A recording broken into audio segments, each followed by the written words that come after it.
Hi there, welcome back. Thanks for being here. So, in our last learnings, we have automated some of the Jira tasks. So, what we have worked with were get calls. So, initially, we have just got the list of issues present in a particular project, and we have just seen how many number of bugs were present. And later, we were interested in one specific bug, and we have put in a lot of assertions in the response that we have received. So we have had a lot of exploration with that. So now in this learning, let's learn something new. So in this learning, I'm here with a post call. So I'll be teaching you how to create an issue, uh, specifically a bug, using Karate. So how do we document the feature file in order to achieve the task? So let us just go step by step process. So before we actually start working on it, so let's actually verify how many number of bugs are actually present in that project, so that we can well verify the new bug that we have actually created has taken into effect and it has reflected on the board. And we have also we should be looking at the documentation part, because before in hand we should understand what is the endpoint, and does it take request, and if it is the request, what field should it contain and all that. Yeah, let's get started. So initially, like, I would go to my project, and this is my project, like what I have created. So the name of my project is my project, and let's see how many number of bugs are actually present here. So I can see 8 bugs are present. You can see the number is followed by the key of a project. So now let's look into the documentation part.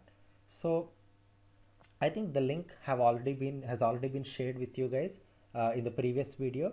So I will still post it in the description of this particular video.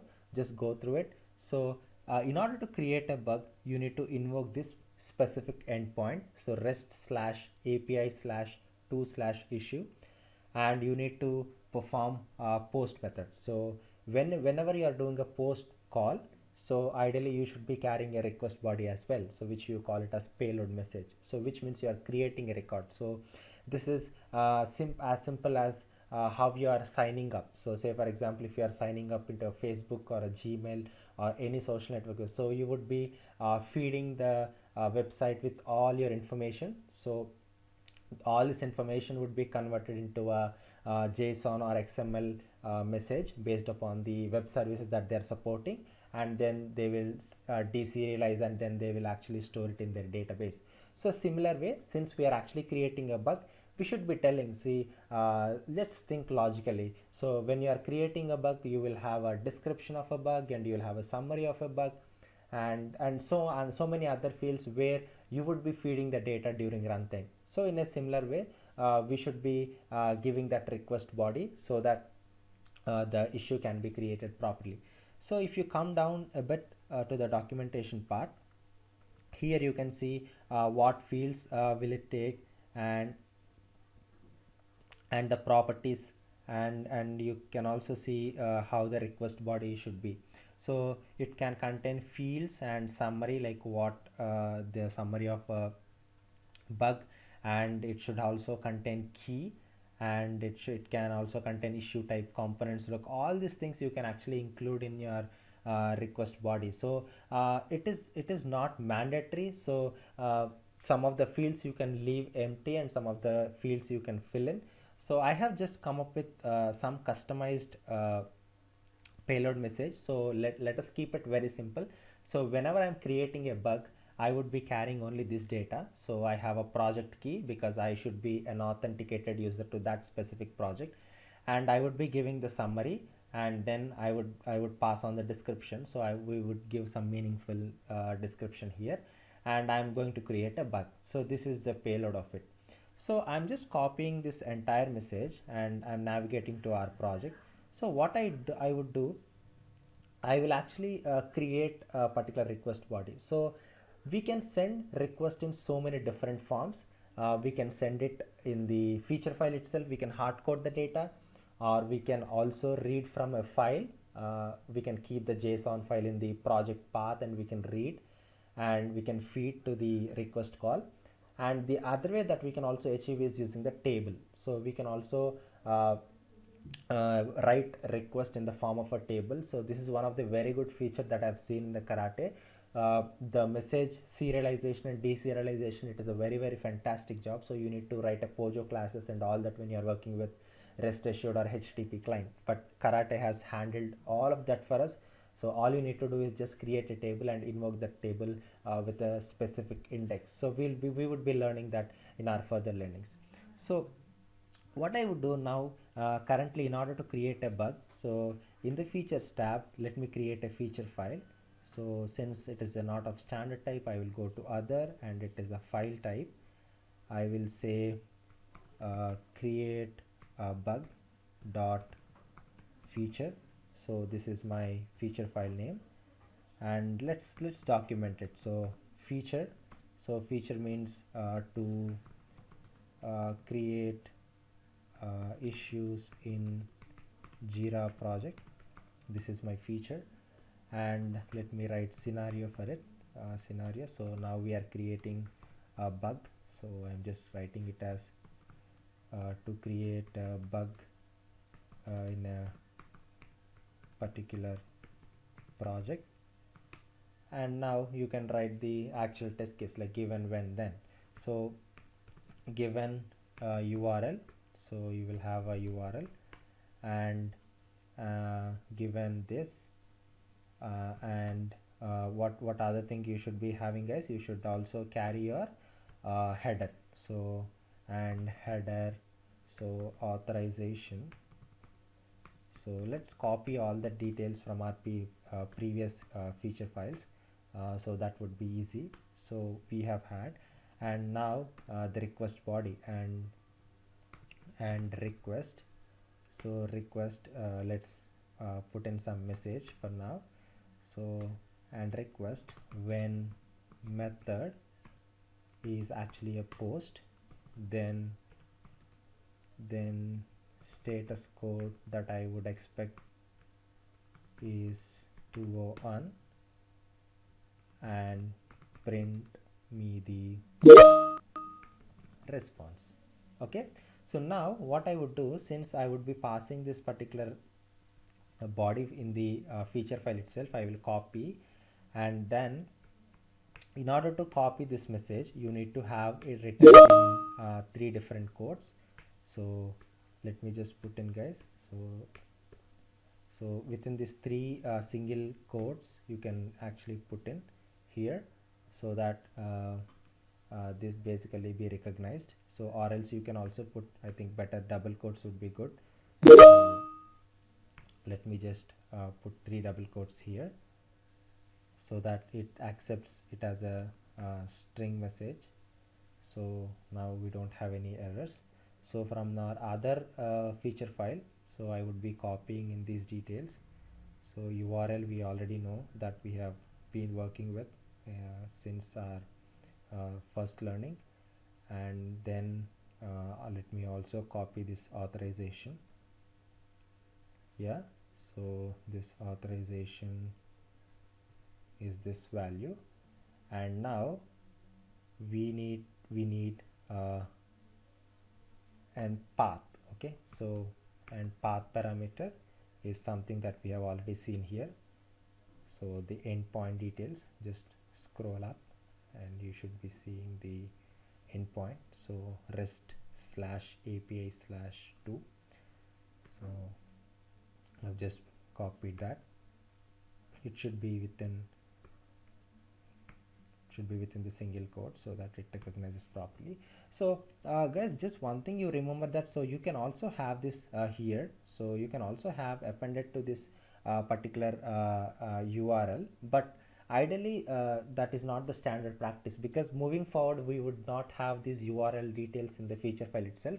We would move these details to config.js, but since this context URL or context path is likely to vary between the test case to test case, so we would not actually merge with the URL. So rather we will document it here, so that in a particular feature, when we have more than one particular scenario, so we can actually manipulate only the path with the same endpoint, we can get it. Yeah, so that is the reason it is always standard practice to write these details in the background section. So let us just put here, because if in case we have multiple scenarios, we can have this here.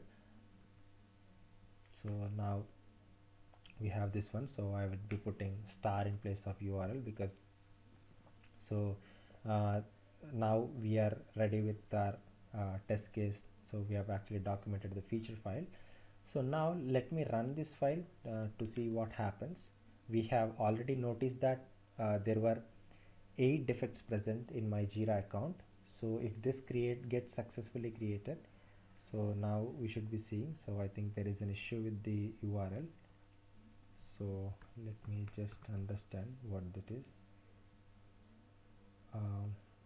Okay, so just let me for now let us just handle here. So I think we need to just save it to variable and then keep it inside, or what mistake did I do, guys?